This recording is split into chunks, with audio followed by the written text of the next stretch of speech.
I caught my dad and my wife in our bedroom, holding hands like they belonged together. When I questioned them, they admitted they'd been in love the entire time. They asked me to stay married on paper but live separate lives so no one would create drama. Instead of agreeing, I exposed their affair in front of everyone at a family dinner. I got off work early that day because the entire network crashed, and IT told us it wouldn't be back up before closing. For some reason, I felt lighter than usual as I drove to our favorite Thai restaurant and ordered takeout. I pictured surprising my wife with an impromptu lunch date at home. We'd been married just over 2 years.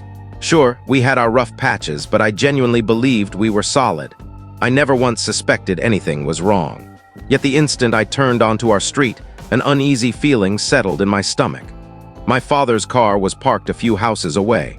I recognized it immediately. He just had it professionally detailed and treated it like a prized possession. At first I assumed he'd dropped by for a quick visit, but the car was cold. No one inside, no sign of him anywhere. When I stepped into the house, an unnatural stillness greeted me. The television was on, but the sound was turned almost all the way down. My wife wasn't in the living room. 2 coffee cups sat on the table, both still half full. I didn't call out. Something instinctive told me to stay quiet. I climbed the stairs without making a sound and heard low voices coming from our bedroom. Hers and his. I stopped in the hallway, heart pounding. I tried to convince myself they were simply talking, maybe discussing something private. But I couldn't stop myself. I eased the door open. They weren't having sex, but the scene was still painfully intimate. They sat close together on the edge of the bed, facing one another, fingers laced tightly, foreheads pressed together in a gentle, lingering moment. They didn't jump apart when the door creaked. It was as if they'd been waiting for me. My wife lifted her eyes first. Her expression held no panic, no shame, just an odd, serene acceptance. My father looked up next, as though I'd interrupted a minor inconvenience. They didn't rush to explain or separate. Instead, my father rose calmly and suggested we all sit downstairs. I followed them to the dining room in a daze, still clutching the takeout bag and my work briefcase. My wife spoke first. She said what I'd seen wasn't exactly what it appeared, but that she owed me the full truth. She admitted she and my father had known each other long before I ever met her. They'd been close, far closer than friends should be, she said. They'd shared a tangled history and never truly found closure.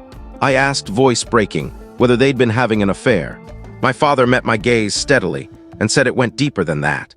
He explained they'd maintained an emotional bond that never faded, and recently they'd realized they were still in love. It felt surreal, like a poorly written drama unfolding in front of me. I kept waiting for someone to reveal it was all a cruel joke. Then my wife added that they never wanted to cause me pain. Those words stung the most.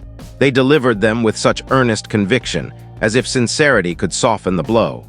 My father insisted this didn't need to become a catastrophe. He said we were all grown-ups and could handle it responsibly. When I demanded to know what that meant, he proposed we remain legally married but lead separate lives.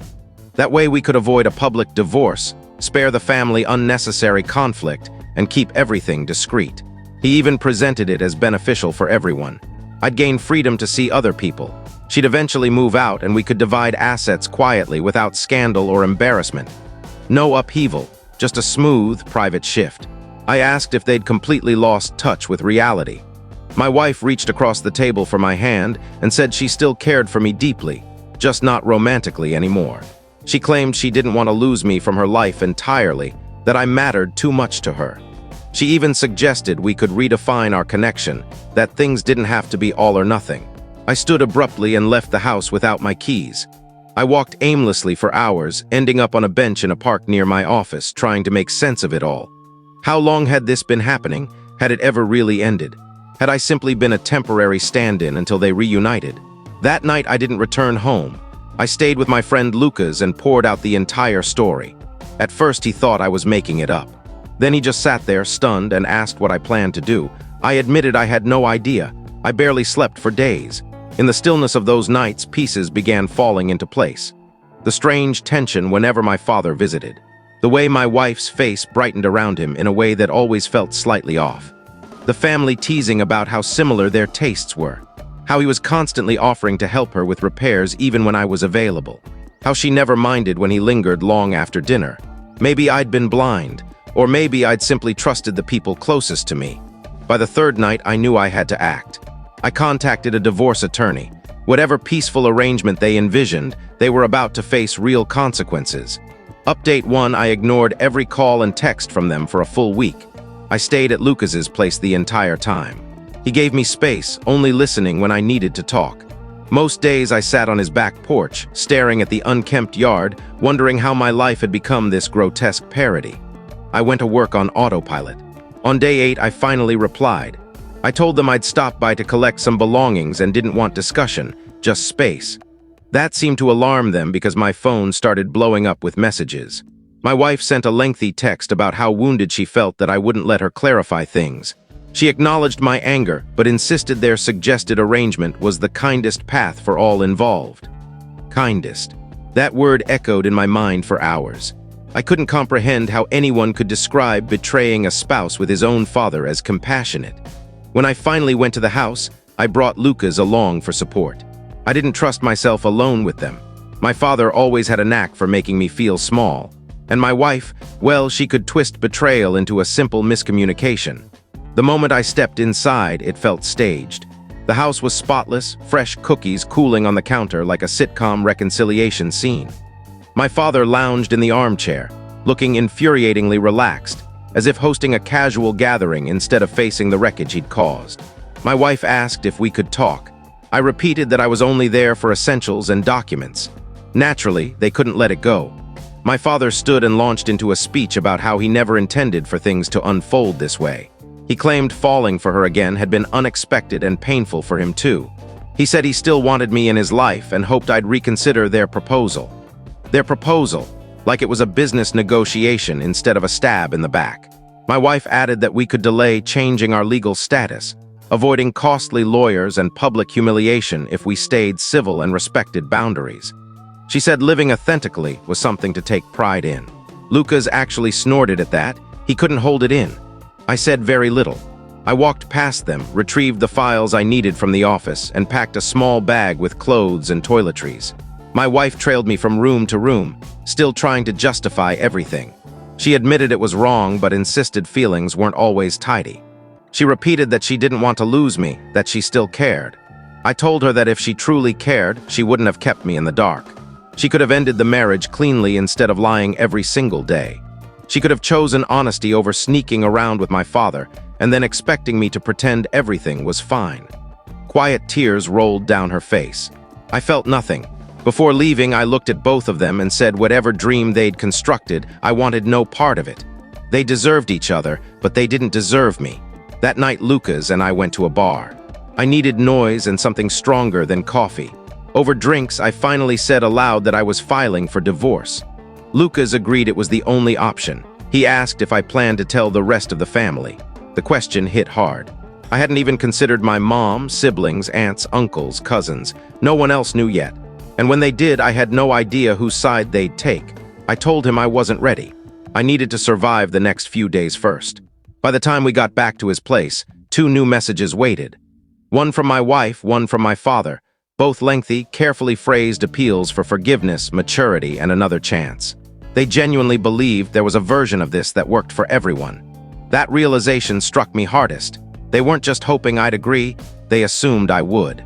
They thought I'd be too terrified of fracturing the family or causing upheaval to speak up, that I'd swallow it all and play along like an obedient doormat. I stared at those messages until the early hours. Then I typed a single sentence in reply. You made your choice. Now I'm making mine. Update 2 after that, I stopped reading anything they sent. I didn't block them. I wanted a complete record for legal purposes. My lawyer praised the strategy, and I was starting to think more clearly. I kept waiting for the initial shock to fade into numbness, expecting it to feel distant, like someone else's tragedy. Instead, the pain stayed razor-sharp. Every day felt like holding my breath while pretending to function normally. The hardest part was the facade in front of others. I still hadn't told my mother. She and my father had divorced years ago. She'd finally built a happy life without him. I didn't want to pull her back into his chaos, but keeping quiet was eating me alive. It all exploded at a casual Sunday potluck my aunt hosted 2 weeks later. Relatives milled around, kids running wild, everyone catching up. I almost stayed home, but then decided I had no reason to hide. I wasn't the one who'd done wrong. I arrived with a store-bought pie lacking energy to cook and immediately sensed the atmosphere shift. Cousins glanced at me oddly.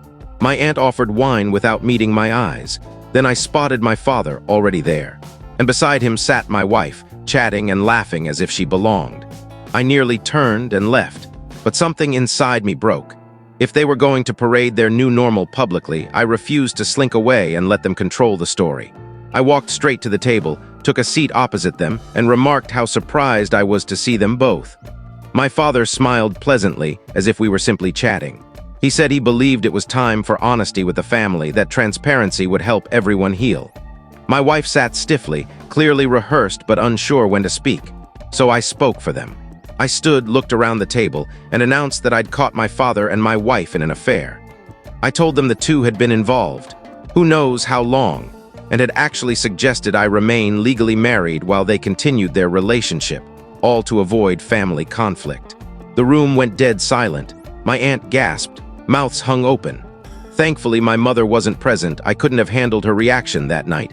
My father tried to interrupt, claiming I was distorting the facts. He insisted they'd merely reconnected emotionally and never meant to hurt me, that mature adults could navigate complex relationships. I cut him off and asked what kind of mature relationship involves sneaking around with your son's wife. That broke the spell. People shifted uncomfortably. One uncle directly asked my wife if it was true. She nodded weakly and muttered that things had become complicated. Complicated, that was her word for destroying lives and upending a family. I left shortly after. I'd said what needed saying. I didn't wait to see who stayed seated with them or who walked away. People would decide for themselves, and I wasn't going to campaign for loyalty. The aftermath came in waves. Some relatives called or texted that night expressing shock and support. A few apologized for missing the signs. Others went quiet, likely gauging which side felt safer. My father sent a long message the next morning accusing me of handling it immaturely and shaming the family with my public outburst. I actually laughed at that, shaming the family, as if exposing their actions was worse than committing them. My wife sent a shorter note saying she was sorry it had to happen this way and hoped someday I'd understand how difficult her choice had been, torn between two people she loved. I didn't reply. I instructed my lawyer to begin divorce proceedings. He warned it could get contentious without a prenup, given our short marriage. I told him I didn't care about possessions or money, I just wanted my name free from hers. That weekend I drove to the coast alone. I needed clean air. I walked the shoreline until sunset, reflecting on how I'd been manipulated into believing silence was noble, that preserving peace meant sacrificing myself. But real peace doesn't come from swallowing lies. It comes from speaking truth. And if truth made me the villain in their version, so be it. They never were the heroes. Update 3: in the week following the dinner, my phone buzzed constantly. Some messages were brief expressions of shock or sympathy. Distant cousins I hadn't spoken to in years suddenly offered support, but most of the family stayed silent. And those who didn't, they had strong opinions. My uncle, my father's brother, sent a barrage of texts saying I should have kept it private. He claimed everyone carries secrets and airing them at a family event was childish. He finished by saying he didn't want to pick sides, but that I'd forced him to. I left it unread in spirit. He could keep his neutrality. What truly hurt was hearing from my mother. A cousin had told her everything, and she called me. She wished I'd come to her directly, but said she wasn't shocked. She'd lived with that side of my father for years and spent decades doubting her own sanity. She didn't press for details. She simply said she loved me and to take care of myself. That conversation anchored me more than I realized. Meanwhile, my soon-to-be ex and my father charged ahead with their new life. They posted a photo together at a wholesome outdoor event, caption about fresh starts and forgiveness. It turned my stomach, like watching people redecorate over a burial site. I knew it was deliberate image management, portraying themselves as resilient and gracious. I didn't engage. But when the divorce papers were served, she tried calling repeatedly. I let it ring. Then came messages begging to talk, suggesting we pause everything until feelings settled. I forwarded them to my lawyer and told him to move forward. I'd spent months living under the same roof while she played a role, laughing at my jokes, kissing me goodnight, calling me husband while likely texting my father in secret. That kind of deception doesn't fade with time. It corrodes whatever trust remains. She persisted with more messages, long explanations about never meaning to hurt me, about being confused for years before finally following her heart. She hoped I could forgive her one day. That's when it became clear how profoundly she misunderstood. She saw it as a tragic love triangle, a romantic misadventure due to timing or destiny. She didn't grasp the devastation, the imbalance of power, the manipulation, the way they tried to pressure me into accepting their happiness at my expense. It wasn't romance. It was betrayal wrapped in entitlement. My father tried again too, leaving a voicemail about finding a path forward because we were still blood and he wouldn't let this permanently divide us. I deleted it halfway through. This wasn't vengeance. I wasn't trying to destroy them. I simply refused to keep pretending. I wanted my place in the family without forcing smiles across a table from the two people who'd sacrificed me for their convenience. Still, I kept waiting for guilt to arrive, for regretting the public fallout for causing discomfort. But it never came as expected.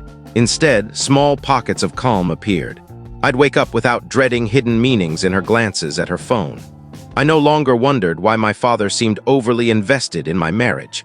I wasn't bending over backward to keep everyone happy at my own expense. One afternoon, I met an old friend for coffee. He really asked, how I was holding up. I gave him the honest answer. Some days were raw, quiet, and isolating, but each day felt a little more like my own. He called it healing. I think he was right. Healing isn't always pretty. Sometimes it's blocking numbers. Sometimes it's yelling into pillows. Sometimes it's erasing photos and starting fresh. And sometimes it means letting others label you bitter just so you can finally breathe. Update 4, I thought the hardest part was over. I was staying in a rental opposite Lucas's place. His neighbor had a house available and it suited me fine. One evening after work, I found a letter taped to my front door. Not mailed, not slipped underneath, taped, like a subtle warning disguised as outreach. It was from my father.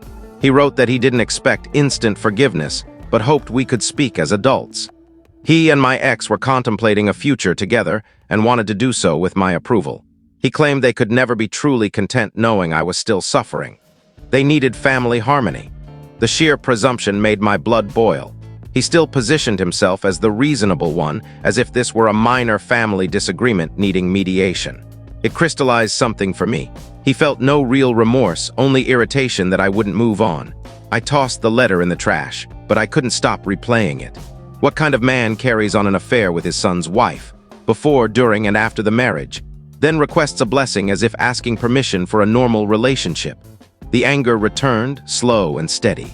I'd been so focused on severing ties that I hadn't fully processed the sheer distortion of it all. The manipulation, the gaslighting, the gall to propose, we all compromise for their comfort. They didn't seek healing. They sought compliance. A week later, my cousin Julie messaged that she'd seen my father and his new partner at a downtown restaurant. They were laughing, holding hands, behaving like lovesick newlyweds.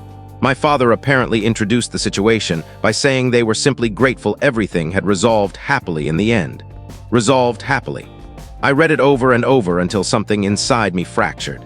I couldn't allow them to rewrite history, to stroll around as if this were a fortunate twist of fate. I wasn't planning a public crusade, but I also refused to let their version stand unchallenged. I began compiling evidence, texts, timelines, photos, that taped letter which I retrieved from the trash. Not for revenge, but for protection. So that if anyone ever doubted my account, I could say, yes, this is exactly what happened, and here's proof. Around the same time, a mutual friend from the wedding days invited me for coffee. I almost declined, but went anyway, craving ordinary conversation. He asked how I was, and I gave him the condensed version. He listened quietly, then shared something unforgettable. He said he'd felt something off on our wedding day, caught my father looking at her not with fatherly pride, but with unmistakable possessiveness. It unsettled him, but who speaks up at a wedding? You dismiss it as imagination. Hearing it validated me and nauseated me simultaneously. We sat quietly for a while. Then he offered genuine support, anything from a spare room to a weekend escape to a regular card game. I thanked him sincerely. That night, though, everything crashed down again. Betrayal doesn't announce its full weight until it does. You imagine yourself rising above it gracefully, taking the high road. But sometimes the high road is the loneliest. I lay awake revisiting tainted memories, holiday gatherings, celebrations, quiet evenings, all now poisoned by what I knew had been happening beneath the surface. Worst of all, some people still didn't know the real reason for the split. I'd been so conditioned to shield others from discomfort that I'd carried the truth alone for too long. No more. The next morning, I drafted a calm, factual letter to close family and friends who deserved clarity. I laid out the truth plainly, no exaggeration, no bitterness. I stated I wasn't demanding allegiance, but I would no longer stay silent. I hoped it would explain my recent distance. I kept it straightforward and sent it. Update 5: 3 months passed since I sent that letter. 3 months of complete silence from my father. 3 months without a word from her. 3 months of subtle realignments as people processed the facts and adjusted their relationships accordingly. Some reached out in shock. Some apologized for missing signs. Some simply vanished, uneasy with unvarnished reality. I didn't mourn their absence. What I did mourn was my home, not the rental, which was functional, but the actual house I'd bought 5 years earlier. The one I'd poured weekends into improving. The garden I'd planted, the deck I'd built, the rooms I'd painted alongside her when I still believed in forever. When I walked out that devastating day, the day they tried to negotiate my dignity away, I left with almost nothing. I assumed I'd return for the rest later once things calmed. Then it struck me. The house was mine alone. Purchased before marriage, title and mortgage solely in my name, down payment from my savings. When we married, she'd only asked to add her name to the mailbox. Nothing legal, and I'd thought nothing of it. I called my lawyer and asked what it would take to reclaim the property. He reviewed the documents and sounded almost excited. It was an open and shut case. She tried to delay through her attorney, claiming emotional attachment, arguing for half the value despite zero ownership. My lawyer dismantled it swiftly. No joint title, no contributions from her accounts. I offered her 30 days to vacate, more generosity than required, simply to avoid drama or vandalism. I warned through counsel that any missing or damaged items would lead to legal action. She went quiet after that. Update 6: the divorce finalized in 6 months total, the smoothest part of the entire ordeal. When I held the signed papers in my car in the driveway of my reclaimed house, I just sat there, staring at them. 2 years of deception undone in a dozen official pages. I walked inside for the first time since everything shattered. It felt strange, like entering a preserved relic of a life that no longer existed. Her belongings were gone, but faint traces of her perfume lingered. The emptiness was welcome. It meant space for something authentic. A week later, I began repainting every room. Not for necessity, but for catharsis. Each brushstroke felt like sealing a wound. Each layer of fresh color felt like burning away the false happiness that had lived there. I sold the old sofa, bought a new rug, swapped her preferred curtains for ones I actually liked. Progress was gradual, but it was entirely mine. I still haven't spoken to my father, or to her. I have no intention of ever doing so. My cousin Julie mentioned recently that they'd split up. Apparently she grew tired of how he treated her once the fantasy became reality. Apparently whatever guilt he never showed me eventually surfaced with her. I don't care, because despite everything, I'm still here, still standing.